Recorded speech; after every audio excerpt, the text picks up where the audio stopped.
আজকে তোমাদের সাথে শেয়ার করব স্কিন কেয়ারে আমাদের সবথেকে বেশি কনফিউশন থাকে যেটা নিয়ে, এটা ফিমেল ফেশিয়াল রেজার। ফেশিয়াল রেজার নিয়ে আমাদের অনেক রকমের চিন্তা ভাবনা রয়েছে যে রেজার দিয়ে যদি হেয়ার ক্লিন করি তাহলে পরবর্তীতে আমার হেয়ার গ্রোথটা আরো বেশি করে হবে, আমার স্কিন বোধহয় খুব ড্রাই হয়ে যাবে, খড়খড়ে হয়ে যাবে, আমার স্কিন বোধহয় কালো হয়ে যাবে। এই সমস্ত চিন্তা ভাবনা যদি তোমাদের কারোর মধ্যেও থেকে থাকে তাহলে একটা বড় মিসকনসেপশনের মধ্যে রয়েছে। প্রথম যে কনফিউশনটা রয়েছে আমাদের আনওয়ান্টেড হেয়ার, সেটা কিন্তু আমাদের হরমোনাল গ্রোথের উপরে ডিপেন্ড করে। যার হরমোনাল গ্রোথে এই আনওয়ান্টেড হেয়ার হওয়াটা বেশি পরিমাণে রয়েছে সেটা আজীবন বেশিই থাকবে, আর যার গ্রোথে কম রয়েছে তার আজীবন কমই রয়ে যাবে।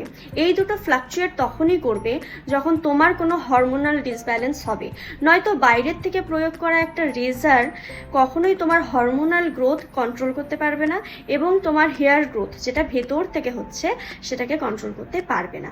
দ্বিতীয়ত আসি যে আমাদের স্কিন ড্রাই যাতে না হয়, কালো হওয়ার তো কোনো প্রশ্নই নেই, ড্রাই যাতে না হয় সেদিকে খেয়াল রাখতে হবে। তো সেটা তোমরা কিভাবে করবে আমি তোমাদের দেখিয়ে দিচ্ছি। ফার্স্ট অফ অল তোমাদের প্রয়োজন হবে যে কোনো একটা ময়শ্চারাইজার অথবা যে কোনো সিরাম, অথবা যদি কিছুই না থাকে তাহলে ভেজলিন বা যে কোনো পেট্রোলিয়াম জেলি। আর যদি এগুলোর কোনোটাই না থাকে তাহলে একটা অ্যালোভেরা জেল নিয়ে নাও। এইগুলোর মধ্যে কোনো না কোনো একটা তোমার দরকার পড়বে। আমি আজকে ময়শ্চারাইজার দিয়েই দেখাচ্ছি। ময়শ্চারাইজারটা নিয়ে আমি ইউজ করছি ফরএভার 52 ময়শ্চারাইজার। যেখানে তোমরা চাইছো ক্লিন করতে সেখানে ভালো করে লাগিয়ে রাখবে, মানে একদম ভেজা ভেজা করে। এবার এটাকে শোকাতে দেবে না কিন্তু, এই অবস্থাতেই রেজারটা নেবে এবং যেই দিকে তোমার হেয়ার গ্রোথটা রয়েছে সেই দিকে রেজারটাকে চালাতে হবে।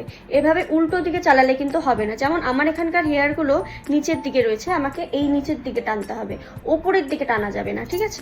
এবারে যেখানে তুমি রেজারটা ইউজ করছো সেখানকার স্কিনটাকে একটু টান টান করে ধরো, ধরে তারপরে রেজারটা দিয়ে হালকা হাতে, প্রেসার দিবে না, হালকা হাতে সরিয়ে দাও।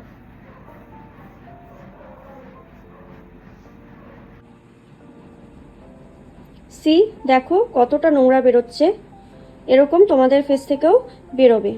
আমার ফেসটা এমনিতে দেখতে কিন্তু বোঝা যাচ্ছে না যে এতটা ডার্ট রয়েছে, কিন্তু যখন দেখলে পরিষ্কার করলাম কতটা ডার্ট বেরোলো। এরকমই শুধুমাত্র আনওয়ান্টেড হেয়ারটা যে পরিষ্কার করছে তা কিন্তু না, সাথে সাথে তোমার মুখের যে ডার্টগুলো রয়েছে সেগুলোকেও কিন্তু বের করে দিচ্ছে।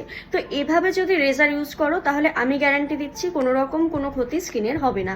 আর রেজার ইউজ করার পরে মুখটাকে ভালো করে ক্লিন করবে ক্লিনজার দিয়ে অথবা ফেস ওয়াশ দিয়ে, এবং তারপরে ভালো একটা ময়শ্চারাইজার ইউজ করবে। তোমার স্কিন হেলদি থাকবে, গ্লোয়িং থাকবে, এটা আমি বলছি। ঝটপট পুজোর আগে একটা রেজার কিনে নাও এবং স্কিন কেয়ারে লেগে পড়ো। চলো আজকের মতন টাটা।